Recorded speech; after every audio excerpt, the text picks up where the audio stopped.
na dinala ng lindol. Dinala ng lindol nung isang araw.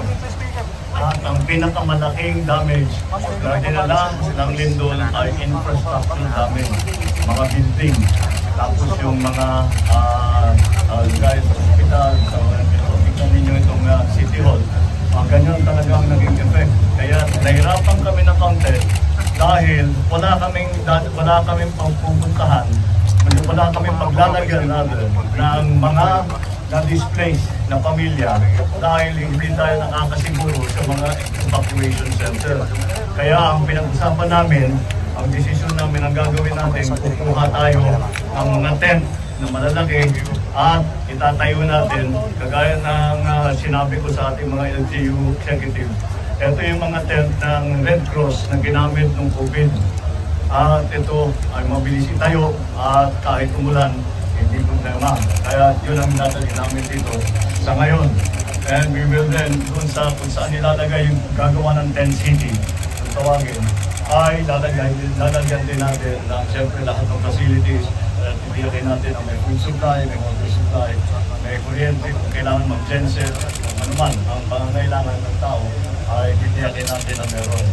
But yung we can announce, yung number one, yung kuryente, I am assured by the Department of Energy Secretary Sharon, that we are will have electricity complete to the entire city by the end of today.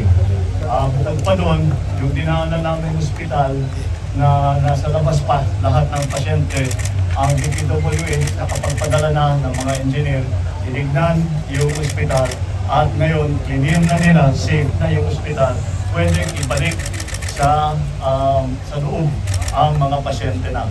Ang hospital dito hindi naman nawalan ng kuryente dahil may genset at kaagad prioritize ng Department of Energy na magka-connection agad. So that's those are the tapos magre-release kami ng konting tulong both from the Office of the President, yung aking the amounts that I enumerated earlier, both from the Office of the President and in the form of LGSF or Local Government Support Fund in the amounts of 150 million for the province, 75 million for the other towns, and maybe smaller amounts for those that depending on the need. And I assured all of our local executives that this is not, hindi ito minsanan lang, hindi ito pag-alis. Baka naman isipin nila na pag-alis namin dito tapos na lahat. Hindi. We will continue to monitor, we will continue to coordinate with the leaders, the local leadership, to make sure that maganda ang takbo ng ating rehabilitation and all the support na binibigyan natin.